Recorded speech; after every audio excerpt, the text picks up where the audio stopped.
What do you know about constructive dismissal?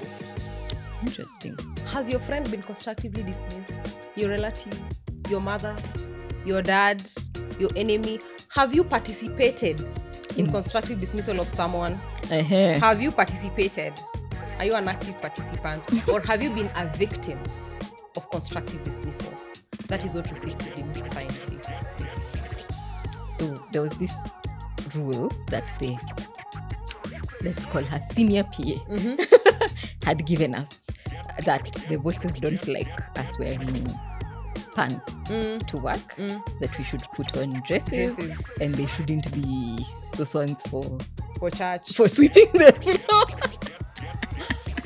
So one time I was talking to one of my Gen Z colleagues and I told her that story, and she was like, what kind of a rule is that? You guys should not have accepted that thing. And sometimes I think about it, I'm like, why? Millennials, we accepted so much. Why? Why? What's our tagline, Mihala? This is a knowledge platform. Yes. We learn together and we grow together.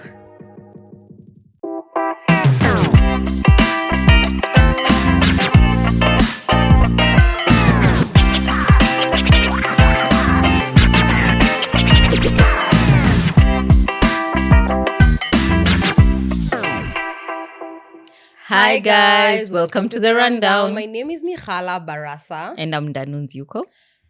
And today, before I talk about today, have you subscribed? Sally, have you subscribed? Linda, have you subscribed? Njoroge, subscribe? Please subscribe down below.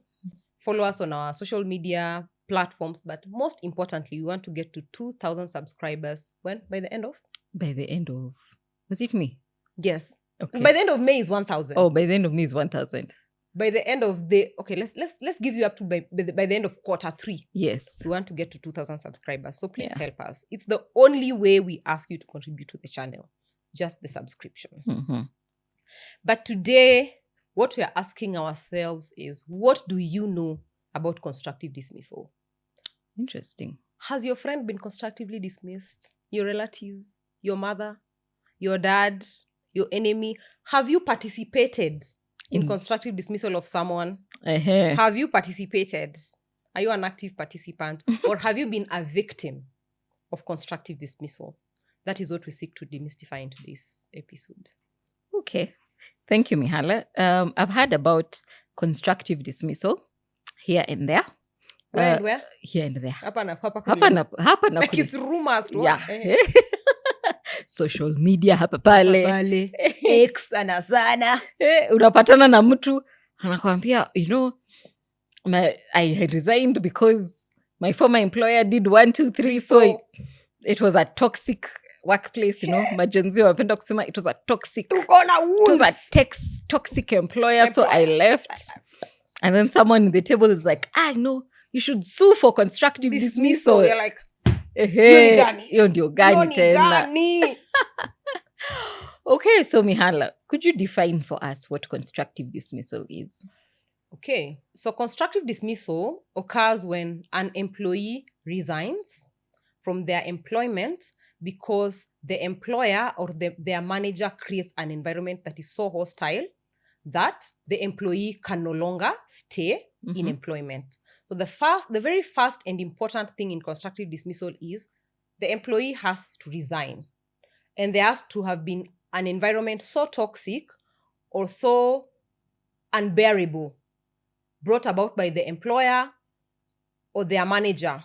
Or I'm thinking even just anybody in the work environment that is of authority. Yes. That causes the employee to feel so aggrieved that they have to resign from their employment. So we wouldn't call constructive dismissal voluntary resignation.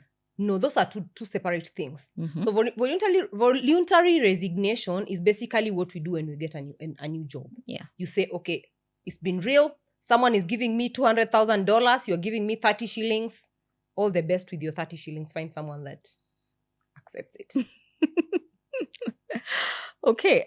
So can you describe for us some of the situations that would cause an environment to be called hostile or intolerable for want to continue working there? Okay, that's a good question. I think one of the things that, let me start by laying a legal basis for constructive dismissal. There's nothing really in the Employment Act that provides for constructive dismissal. Actually, when I usually read demand letters and be like, oh, the Employment Act says that you should not constructively dismiss me, you lawyers are lying. Mmeiona wapi? So the way you can link it to the Employment Act is to say the Employment Act provides for constructive dismissal through precedents decided by Kenyan courts. Because constructive dismissal is kind of, in Kenya at least, it's kind of a creation of courts of law. We don't have a codified law that expressly prohibits constructive dismissal. Yeah. And in some of these cases, there's 2 tests that are applied to confirm the constructive dismissal. The first test is, like we said, the behavior of the employer towards the employee is so unreasonable that I can no longer stay in that employment. So as an employee, I need to demonstrate to court that the way they were acting towards me is unacceptable under Kenyan law, under morality, under the policy of the company, and it makes me, and even under the economic situation of the country or the economic viability of persons, it's so unreasonable that I had to leave that role. I had no other option but to leave the role. Yeah. The second part would be that the actions by the employer are so grave and different that they represent their, I want to say the repudiation of the contract, but I want to simplify it to say that their actions demonstrate that they no longer want to be bound by our contract of employment. I try to think about it and maybe say, like, maybe I joined the company as a compliance expert. And then there is variation of the terms of my employment to now start maybe something like marketing or data analysis, things that probably I'm not trained in, I don't know, and they give me goals and unrealistic and ambitious goals around that. When you look at my contract of employment, it represents something different. When you look at the scope of work that I'm being given, it looks like something totally different, and I'm not being supported to grow into this role. So if you look at it and I'm like 90% of my role has changed so exponentially, I'm not getting support from it. In fact, I'm getting hostility from my manager. That means to me that my employer no longer wants to be bound by the terms of my employment contract in compliance. Therefore, they vacated their consent. So then that leaves me with no choice but to leave the role. Okay. And that makes sense a lot, because if the terms of my employment are going to change, it means that we need to have a sit down to discuss it. And then after we've discussed it, and if I am open to the new role or the change of the role, then I sign a new contract or a new sort of job description. And I agree. Yes. And if the terms of that job description are out of the scope that you employed me for and my skill set, then you as the employer needs to train me and grow me into that role. Okay. Yeah. So I've met people who have told me they have had to leave a job because either someone within the company was sexually harassing them or their maybe line manager or someone above them was harassing them, and they reported it and nothing was done about it. So then they had to leave. So in that case, would my case hold up in court if I go and say, there was this, I reported it. I reported that my colleague has been harassing me, and even after reporting it to either HR or through the whistleblowing line, nothing was ever done. Would that warrant constructive dismissal? That's a good question. I think one of the things that when you look at an employment contract, there's the employment contract, there's the Employment Act, there's policies and procedures that companies have. Yes. So there's a way that you're supposed to act when a sexual harassment claim arises that the Employment Act mandates you to do. In the event that you don't do that, first of all, you're acting against the law. Remember, one of the elements of constructive dismissal is the employer has to have created conditions so unbearable that I have had to leave my job. One of the things with sexual harassment claims is if I've reported and you've not done anything, then you are taking away my confidence and trust in the process and in the employer. And that is one of the elements of the employment contract. Secondly, probably this harassment is continuing and I have proof of this harassment. If I leave and have proof of this sexual harassment was happening, management knew about it and they were not doing anything about it, you can actually sue for constructive dismissal. Let me digress a little. There's a show I was watching recently. It's called The Morning Show. And it was addressing I want to call them softer issues in sexual harassment that I have not reported, but management knows what's going on. One of the questions that show makes you ask yourself is, what has my complacency been in situations where I know sexual harassment is happening? So probably this is your star employee. They're sexually harassing young ladies or young men in the office. Yeah. You're not doing anything about it. You're not reporting. They are not reporting. You're not reporting. But you know. Then what do you do? If a young lady went for a sexual harassment claim and says, okay, look, I have this proof, but also management knew because I reported, nothing happened.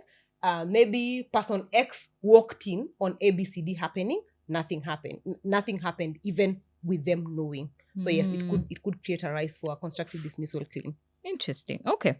Thank you. So that means that if someone is going through any form of harassment, if there's bullying in the office, so probably they're being bullied by the staff who have been there longer. For longer, yeah. And you're a new staff and probably you're going through some sort of hazing and you're reporting it to management, nothing is being done, then you decide to leave the organization. So probably that would also warrant. Yes, it would. And also remember that even without the reporting, I don't know how that would augur without the reporting, but even without the reporting, the employer has a duty to create a safe working environment for the employee. Okay. So if I'm being sexually harassed, you don't have policies, you're not doing anything about it, I'm reporting, nothing is happening, obviously you can bring a claim. Okay. So what about demotion? So let's say, demotion sometimes can be quite, can be done in a very subtle way. Okay. So let's say you are head of legal. Okay. Then they bring GM legal services, general manager legal services to be your boss. And then now they hire somebody else there, so it's like slowly you're being pushed down. They're saying I'm restructuring, but you're being... Yes. So they keep bringing in people within that food chain. And then it's like slowly you're being demoted. But they're also not... outrightly coming out to say they're demoting you. And then one day they'll be like, okay, so based on the work you've been doing now, we no longer think head of legal services is the appropriate title for you. So we're going to change your title to... legal manager, head of claims. Yeah, something like that. Okay. That's an interesting and good question. And I think one of the things that employers don't understand is demotions should be a result of a disciplinary process. So if you go through a disciplinary process and then you find me culpable and you're like, okay, you can no longer do these roles because probably you've underperformed, or maybe the organization has lost money and you're probably not involved in the fraud, they say, okay, then we are going to demote you. Yes, to demote you by taking away some of your roles or changing your management lines to a lower person. There has to be a justification for it, number one. Number two, we have to go through a disciplinary process. For the most part, you have to go through a disciplinary process. If you don't go through the disciplinary process, there has to be an agreement between the employer and the employee to say, okay, my reporting line is changing and is looking like this going forward. Okay. And on top of that, that demotion should not come with a salary cut. Once you get into the purview of a salary cut, you get into the purview of unfair labor practices. All right. So you can reduce my scope, not reduce my title, but once you touch my salary, you get into the purview of unfair labor practices. I like the fact that you've asked that what employers used to call restructure can actually be a constructive dismissal of sorts, and I do agree. I do agree that, and it's a very dicey situation for employers, because sometimes you're thinking Ndanu is clearly underperforming in the compliance function. What I need to do is to bring someone in to do the compliance function.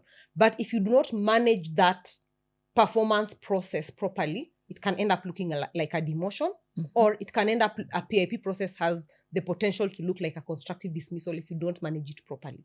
So there's always that sweet spot that you need to get to, and especially as an employer, actually, for you to be able to say, okay, this is the best standard for me not to look like I'm constructively dismissing my employee. Yeah. Okay. All right. So then we've looked at examples of constructive dismissal. So here I am. Probably I've gone through a toxic work environment and I've decided to quit because I have tried all the channels internally to handle that situation. It has not worked. I have carried my whatever evidence I could carry on my way out. Then now I come to Mihala advocates. So in terms of burden of proof, or if I'm going to court, what kind of evidence do I need to give in court for my case to hold up? Okay. That's also another good question. When you look at constructive dismissal and the burden of proof, I'm the one that is alleging. There's a concept in law that states, I wanted to say code, but it literally states, he who alleges must prove. So if I allege that you have beaten me, I have to prove that you have beaten me. Okay. If I allege that you have constructively dismissed me, I have to show the steps that you have taken that rendered me constructively dismissed. So the first thing that I would be looking at as your lawyer, I'll be asking you, do you have proof of how the constructive dismissal happened? Are there emails? Are there text messages? Are there performance evaluations?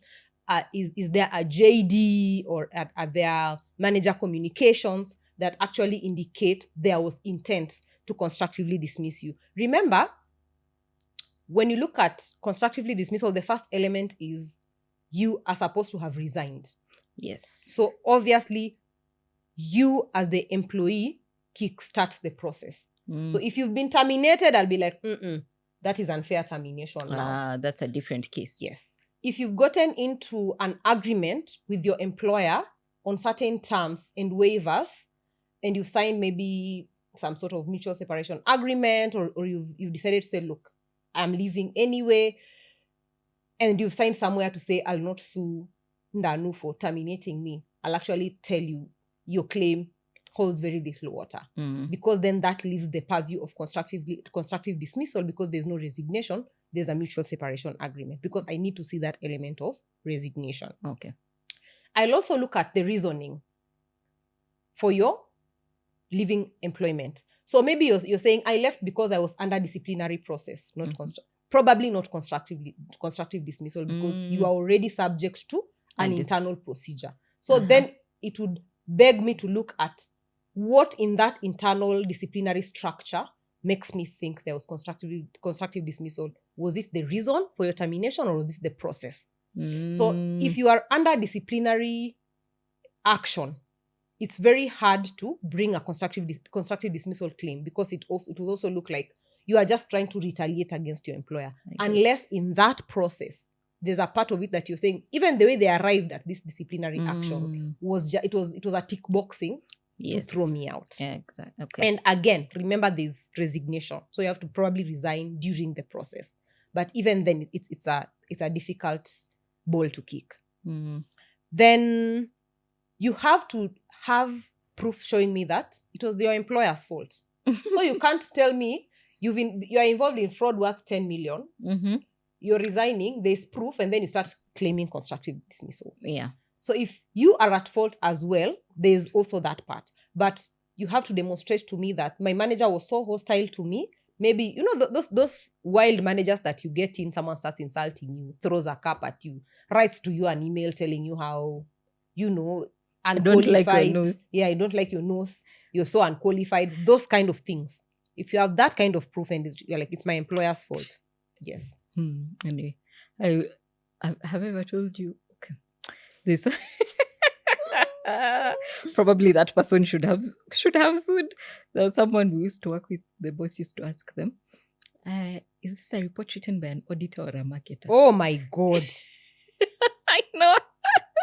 So we were young. We used to laugh, but now when I think about it, Yes. that was a hostile environment. Mhm. Because if I'm an auditor, why are you saying that my report looks like a marketer's? Like a marketer's report. Yeah, like and you see some managers sometimes will make snide comments like that and they don't think through it. I remember there's a time when our former boss told me, "You're behaving like a class 8 dropout." I'm not kidding. And you did not take her to court? And I was just like, I actually told HR. That is now my other war with that company. Because I told these things to HR, but nothing was done. But if you get to that, and I was young and I can say not so woke. Okay, I get But you. if someone threw such a comment my way, Right now. please. First of all, I'll return. And then we will work. Me, that's why nowadays I really enjoy working with the Gen Zs. Okay, I don't know if you remember this. There was when I first, my early jobs, when I was a PA. So there was this rule that let's call her senior PA, had given us, that the bosses don't like us wearing pants to work, that we should put on dresses, and they shouldn't be those ones for church, for sweeping the floor. So one time I was talking to one of my Gen Z colleagues and I told her that story, and she was like, "What kind of a rule is that? You guys should not have accepted that thing." And sometimes I think about it, I'm like, why? Millennials, we accepted so much. Why? Why? I think for me, when I think about that situation, I probably should have sued for constructive dismissal. Yes. But I think about it, and even today, I operate under the thought that I took so much nonsense from that job. Yeah. In my head nowadays, you try to bully me. I am telling you, I am the first one to write an email to your manager, their manager, the ombudsman, HR, and I write what you did. And I say, I did not like how you spoke to me. Yes. Granted, you did not like what I did. I do not appreciate being spoken to like I'm just But you know, Didi, very inconvenient for you to disrespect me nowadays. Let me not say much about HRs, but I am not normally very convinced they are usually very helpful, especially when you go to tell them that your manager didn't spoke to you in a certain way. And a lot of times they're not, ideally, based on their role, they should actually call you for a meeting. Yes. The two of you. And say, Grace Kim told me you spoke to her in this way. As per our company policy, we are not supposed to be speaking to our staff in that way. What do you have to say for yourself? Yes. Like, they should be impartial. But you'll go to a HR, they'll start telling you. And then they'll go and tell. Kwanza that one of you went and told my boss. I was like, I wish I had written.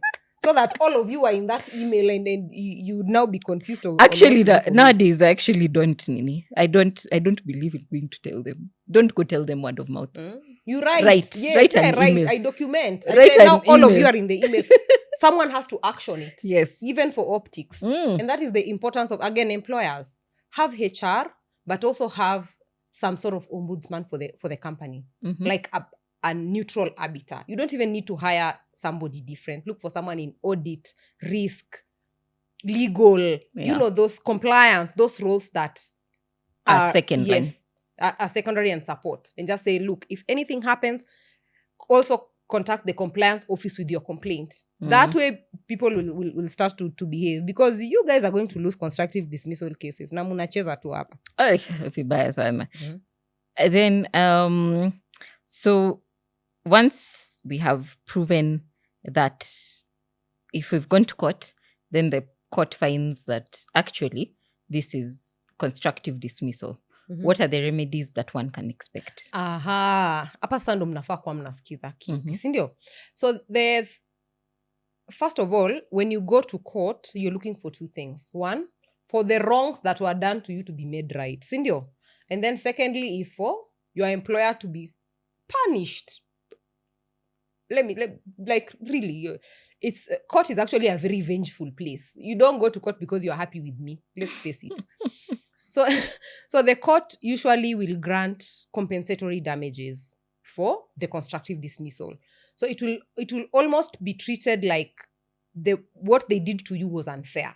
So they need to compensate you for that unfairness. More often than not, the court will give you maybe 6 to 12 months of your cumulative salary. The maximum is usually capped at 12 months. And I've seen what employers do nowadays is when you sue them, they just offer you maybe 9 or 8 months and say, look, let's just give them the money because this is what court is going to ask for anyway. It's going to give them anyway, then we are going to pay this amount in the end. So it's usually maybe 6 to 12 months of your salary. Sometimes they'll also give you something called special damages. So special damages is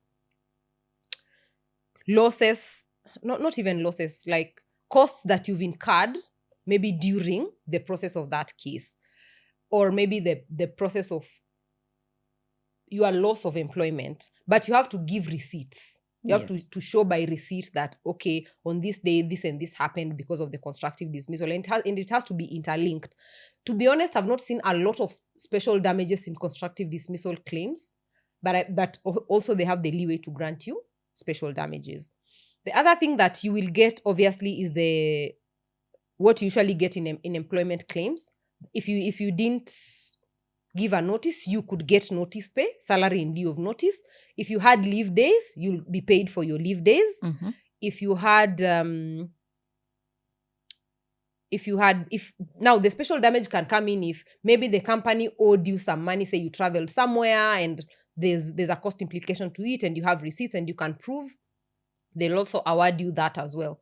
So mostly it's compensatory damages, payment in lieu of notice, your leave days, and any kind of special damage. Okay. I hope I've not left anything out.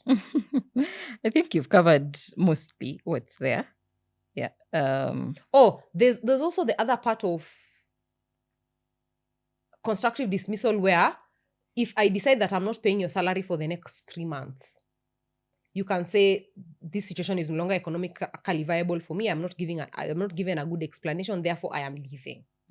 So obviously in that situation, you'll be granted your back salary, and that will be different from the compensatory damage. Yeah. Because you already worked for those months. Okay. Yes. Makes sense.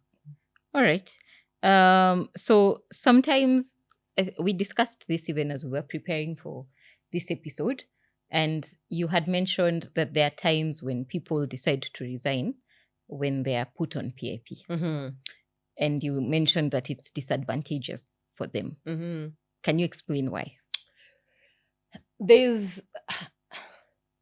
I am usually a bit conflicted about this topic because of the fact that the PIP process is almost always separate from constructive dismissal. Okay. But the challenge is, for most managers, by the time you're getting to a PIP process with an employee, in your head, you're already thinking, I want them out.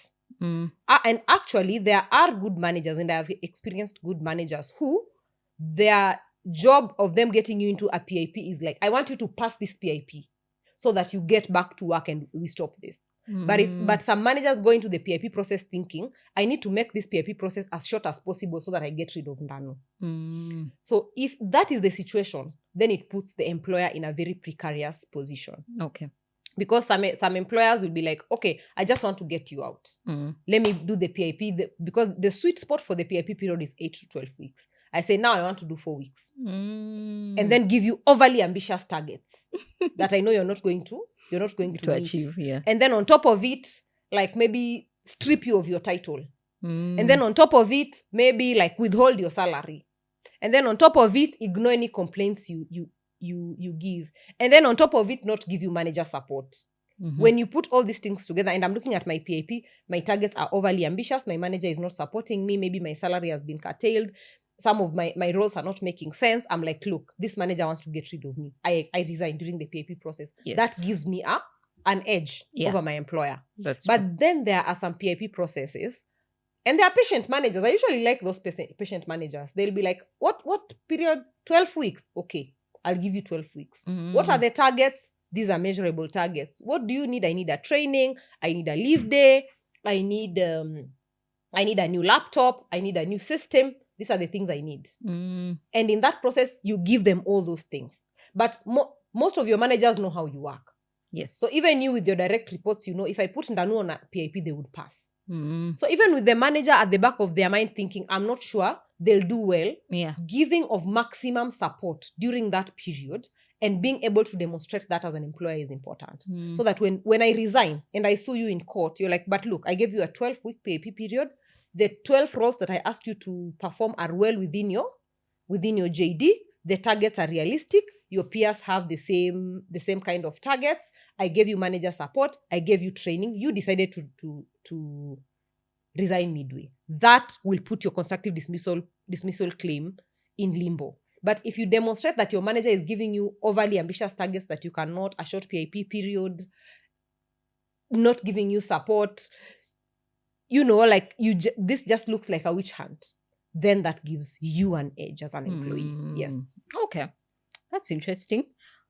All right. So as we go towards the conclusion of this episode, probably you can tell us a few examples of constructive dismissal cases in Kenya. There's one that is actually I should have told you about the case for the PIP, but that's a different. I want us to have an episode where we talk about the PIP. Okay. Because I've realized it's something that people also ask me a lot of questions about on social media. PIP and actually child maintenance for some reason. Okay, not for some reason, I know why. But those are some of the two questions that I get. Okay. I get often.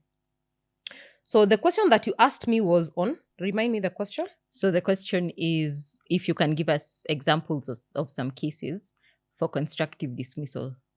Aha, good.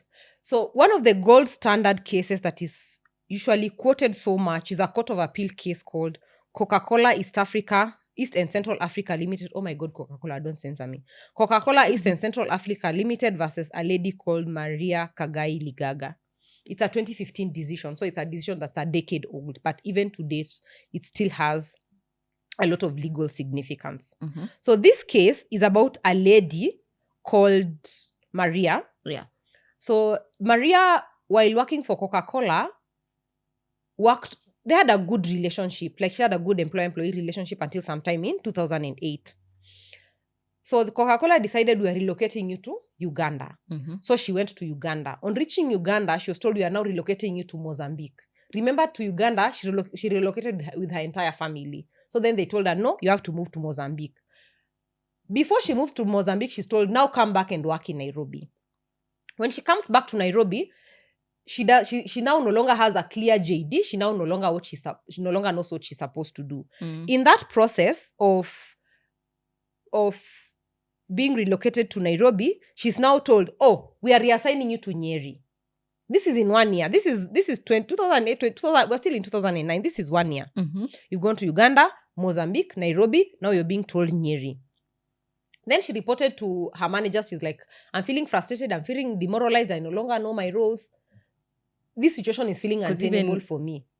When you have 4 duty stations in 1 year, what have you achieved in even one of them? Do you want to guess what the employer did? Relocated her to Kisii and Kisumu. So you've had like 6 duty stations in 1 year. In 1 year. So what she did was, what do you think she did? Because it's a constructive dismissal case. She resigned. Yes, she resigned and then she brought her a constructive dismissal case against her employer. Yeah. Obviously, the employment court held in her favor.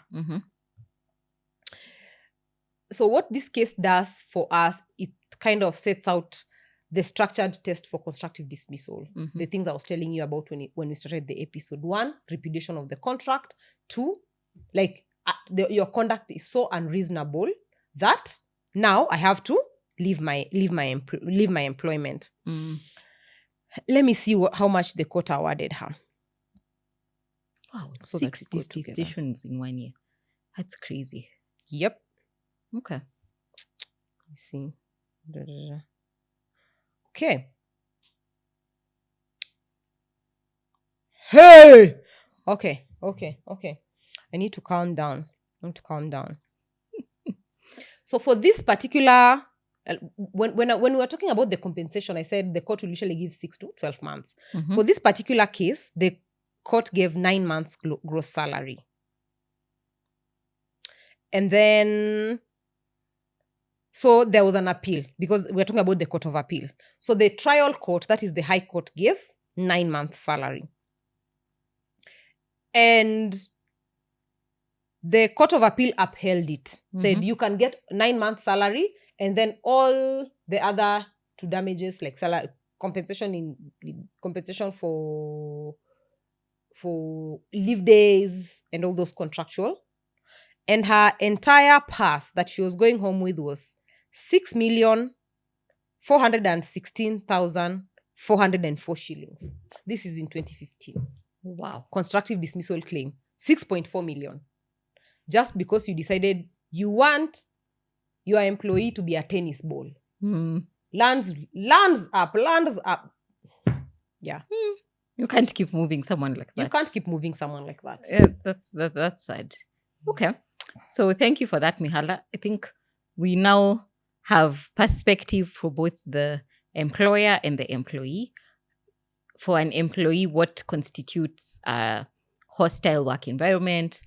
For an employer, how, if you were to prove that this wasn't a hostile work environment, then you know what to do. Okay? But anyway, I keep saying, whenever I keep learning more about, especially the employment law, I keep saying, hey, millennials, we took a lot. We did. We took a lot. We did. And I am...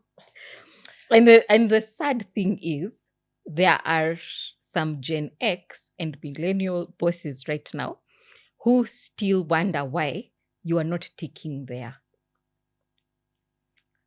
sensor. Direction. Yeah. Because it's like what you're saying. You throw comments without thinking. You throw snide comments at your staff without thinking.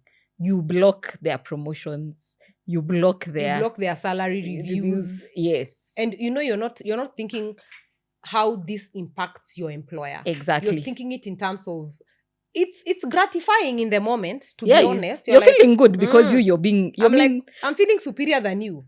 We need to on Woman Unplugged, we need to talk about adult mean girls. Oh my God. Do you know, let me digress for a bit. We were speaking about this with my sister yesterday, and we were saying one of the things that my mom taught us that we really appreciate is when we get into a room or a society and we start to feel like, or a group of people, and we start to feel like people have that you can't sit with us attitude. Yes. We can't join that group. We are never joining that group. Actually, we'll join the opposite group, and we will, Ilenya, you try to diffuse it. You try to talk to everyone, be nice to everyone, but you don't acknowledge the mean girls. Yes. But they are adult mean girls. There are. We even had adult mean girls. Kwanza when we used to work, there were many. Hey! Anyway, Gen Zs have come to the workforce. Don't try. Don't try that mean girl stuff on them. Don't try. Or even, there's the subtle misogynistic traits in the office. Hey, people, be careful. Millennials, Gen X. Hey. Tread carefully. The Gen Zs have not come to play. Hey. And they shouldn't. By the way, I think at that age, if I had I obviously have a sister at that age. One of the things that I would really like to teach her is don't take nonsense from people. Yeah. And especially if you're right, don't take nonsense. Just document. There's something about seeing your nonsense in an email in front of a lot of people. It's very embarrassing. It's almost similar to the way seeing your non-compliance in an email. Yeah. Like someone has written to you and said, oh, by the way, you didn't sign this document. There's something about it. There's something it does to your ego that you're just like, oh my God. Yeah. Am I the one who really said that? And I think we should do that more, even as millennials and Gen Xs and boomers. In the workplace, boomers were shatoka. Someone decides all of them. Okay, they are over 60. Oh. Yeah. Right now, anyone who is... Okay, unless they are on contract, like the consultants and whatnot. Yes. If you see nonsense, call it out.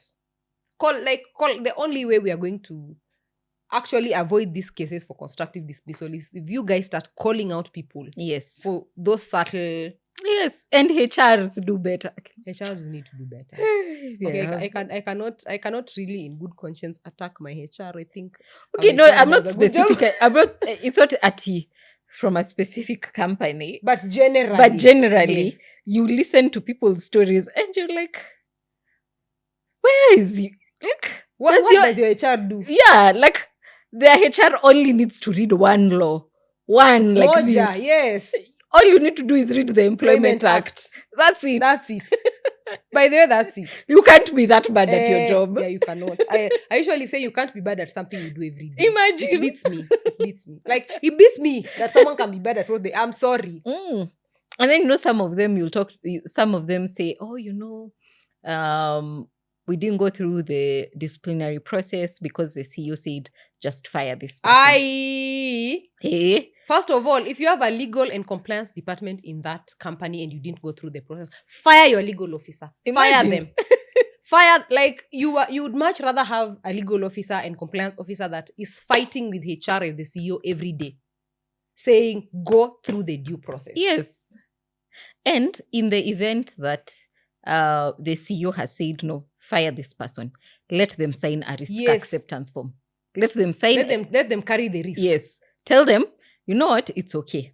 This is what the law says. This is the exposure that you're carrying. Yeah, you as the CEO say we fire and then give legal a contingency budget to defend. Exactly. But even as legal people, document and say, look, I said you should do this. Should you take a different approach? Kindly make sure you give confirmation based off of my advice. I think it's fear. And I've seen even people being scared. Like, I remember where we used to work before, when the company was put under statutory management. And then now we were saying, okay, guys, we need to document the benefits that are owed to us so that we can file. Some people were even scared of that. They're saying, we don't want to be seen that like we are litigious. And we are problematic. Yeah, by future employers. And I'm like, this is money that's owed to you. You worked for this money. This money was deducted from your salary. And then also, how many cases have you filed against your previous employers? It's not a common question you are asked. Who even asks you that in an Who asks you that in an interview, to be honest? I'm sure Maria has a nice job somewhere. Nobody ever asked her if she sued Coca-Cola. I know. Anyway. Yeah, I don't know. Sometimes I think the fears that people have created for themselves mentally, and even some HRs have created in people's minds, is what causes people to be afraid of speaking up, to be afraid of even going to court. It's your right. It is. If it's your salaries that were being delayed and you go to court and say, by the way, as we were unable to go to work because we've not been paid for the last salaries, 2-3 months. So it was you were working, you were providing us. I keep saying employer-employee relationship is a business transaction. And it is for you. It should work for you. Yes, because that company, the day their client stops paying, they will tell you, stop giving X client this service because they're not paying. So why are you giving them service if they are not paying you? And actually, there's something about constructive dismissal as we come to a close that we had not addressed. Some employees choose to work under protest. Mm-hmm. So working under protest is not saying, now I have decided this office, I am the one that will be the head of Mandamano. No, it's you document and say, look, of these changes, I do not agree with A, B, C, D, E. And then as the situation graduates and becomes worse, you as an employee will have, documented from jump. You say, look, you changed my JD. I did not agree with A, B, C, D, E. You changed the pay structure. I did not agree with A, B, C, D, E. Even in your demotion document, I agreed with A. I did not agree with B. On this and this and this, I agreed with this. I didn't. So you kind of keep building your documentation so that when it boils down to now the last straw, you have you can go and tell court, look, this constructive dismissal started in 2014. But for this, I kept working under protest. So that does not waive your right to sue for constructive dismissal maybe in 2025. What you just need to do is to create a causation, a link between that conduct, the subsequent conduct, and your resignation from employment. Okay, makes sense. Thank you, Mihala. That was a very insightful episode. I hope you have all enjoyed it and you've learned something. What's our tagline, Mihala? This is a knowledge platform. Yes. We learn together and we grow together. Thank you. I really like it. Okay, in case I didn't mention it, I really like that. Okay, so thank you for being with us until the end of the episode. If you have not subscribed to our channel, please do so. Follow us on Spotify and Apple Podcast. On our social media platforms, we are at The Rundown KE. On my personal platforms, I am at Ndanunzuko. On my personal platform, I am at Mihala Barasa. And until next time, bye.